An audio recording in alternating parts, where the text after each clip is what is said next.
Hi guys, welcome to your next exercise session on your return to running postnatal journey.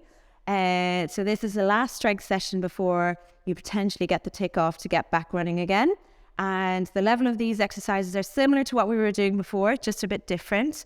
We're going to start with a warm up again and then move on to more running specific exercises after that. So for the warm up, we're going to start down on the roller. And we know that you can start this at any part of your journey, but we're just asking that you're at least 10 weeks postnatal to do these exercises, okay? Well, the running specific exercises. So on the roller, settling into your neutral position. So you should be pretty okay with that now. It's just enough room for a small hand under the small of your back, core engaged, feet hip width apart. And so we're going to use weights for this exercise. If you don't have small weights at home, you can just hold a bottle of water in each hand. And we're going to hold them up above our shoulders and then bring the arms out to the side and then back up again. Okay. So because you're not able to balance with your arms on the foam roller now because they're in the air, you might feel a little bit wobbly. If you're wobbling all over the place, just bring the feet a little bit wider apart to help stabilize you. But if you feel fine, keep them hip width apart. Okay? And all the time thinking about having your core engaged. And then if after a couple of sessions of this, it starts to feel a little bit easy, how we're going to challenge you is you're going to keep one arm still and then let the opposite arm go out. Good, and back up again. And you might feel the bigger tummy muscles kick in with this one, which is fine. And so making sure we're keeping that deep core on so you don't feel any doming or see any doming of the tissues between the tummy muscles. Good. And making sure your head and neck are nice and comfortable. If you feel like your neck is straining a little bit, perhaps put a little towel, folded over towel under the small of your neck. Or if you feel that the further out the arm goes, you start to kick in with your neck, just don't go out so far. So when we're doing both arms together, you can do up to 15 of those. Or if you're doing one arm at a time, we do 10 to each side. Okay, then you're going to pop those down. I'll take them off you. Hands on the hips, elbows off the floor. So we're being mean now, we're not letting Jessie stabilize with her arms. And with this exercise, we're doing one we've done before, but now doing it on the roller so you'll feel wobblier. So it's the bent knee fall out. So letting one knee fall out to the side whilst keeping the other one completely still and then back in again. Good. And then all the way to the other side. So if with this you're wobbling all over the place, putting one finger on the floor on each side is totally fine. And you build up to not needing your arms at all. Good. And just watching that when one leg is going out, the other leg isn't unconsciously dropping out too to counterbalance it. You want to keep the leg that isn't involved in the exercise completely still as you go from side to side. And then all the time keeping your neutral. What sometimes can happen is when the leg is going out towards its furthest position, people let their lower back arch. So making sure that stays in neutral as you go from side to side. Great. Okay, so hands down on the floor and you're going to slide off the roller. And now we're revisiting double tabletop, which we did before. So onto the back, hands down by your side in your neutral position, shoulders nice and relaxed, core on, and we're going to lift one leg into tabletop. And then we imprint the ribs, so sliding the rib cage down towards the belly button, and on the next breath out, bringing the leg up. Good. Bring knees above hips. Hold. For now, if double tabletop has been okay so far, you should be able to hold up to 5 breaths. Keeping shoulders nice and relaxed, make sure you're not straining and struggling to hold the position and that you're breathing normally and relaxed. And then resting one leg down at a time.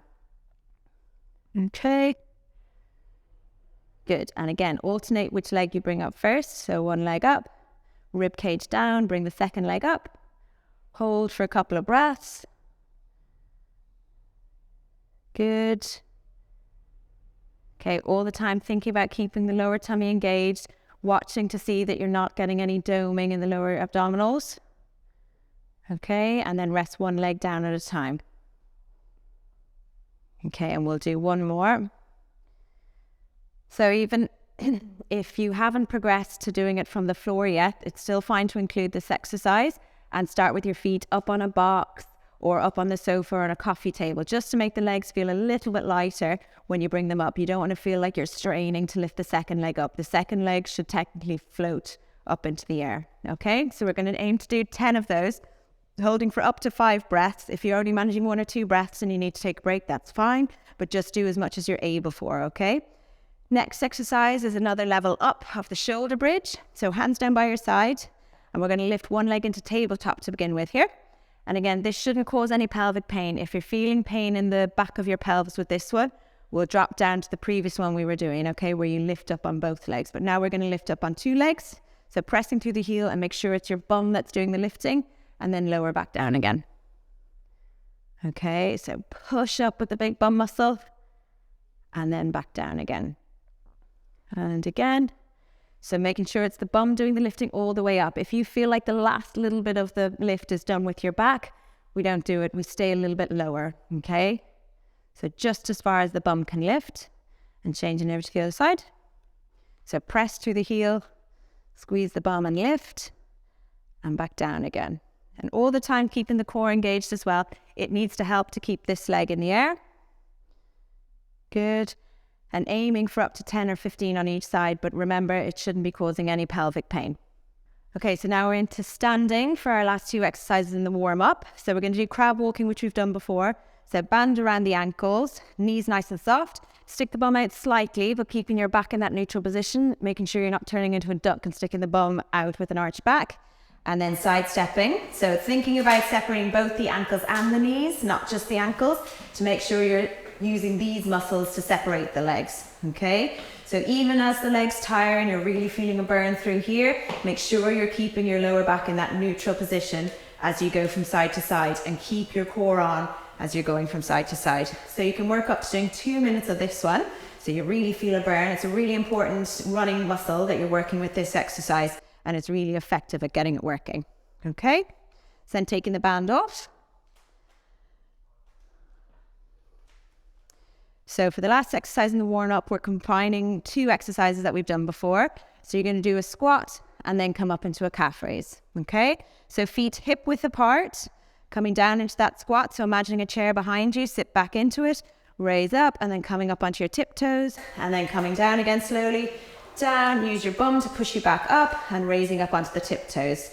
So again, remembering with the calf raise, imagine someone just pulling you up through the knot in your laces as you go up, and making sure your feet don't just turn into that position there. You want to keep weight through your big toe as you raise up onto the tiptoes. Good. So aiming to do somewhere between 15 and 20 of these, and watching as you lower back down into the squat. You don't let the knees shift too far forwards. When you look down, you should always be able to see the tips of your trainers or the big toenails. Okay, so 15 to 20 of those. So now we're moving on to the more running specific exercises. So if you grab the weights, we've done the running man before, and you want to make sure you're using the same muscles as we did before. So standing on one leg, knees slightly bent, stick the bum out a little bit, then keeping that right leg completely steady, you're going to do the motion of running. So you extend one arm in the opposite leg and move. Okay? So the 3 limbs that are free in air, the 3 things that should be working, everything else is pretty much staying still. You want to try and stay as steady as possible as you can through the foot you're standing on, that you're not tensing that foot to keep you steady. And you should feel the bum of the leg you're standing on working with this one, okay? Aiming to do 15 on each side, so it's a really good bum burner, okay? Good. And keeping your core on while you're in this position as well, to make sure your lower back is nice and supported, and keeping your pelvis nice and steady. Okay, so popping the weights down. So we've already practiced single leg standing on the floor, and hopefully that's gotten better and you feel ready to do it on a pillow, okay?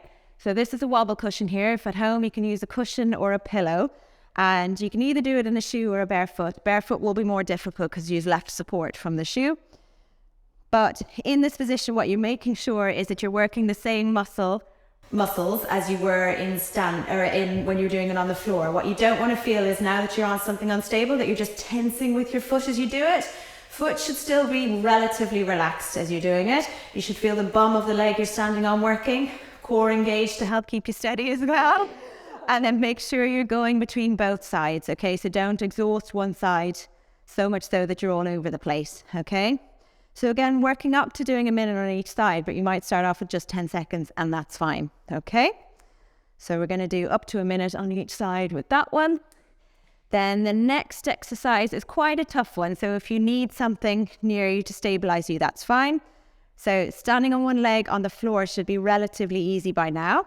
And you're going to stand on one leg and raise up onto the tiptoe, okay?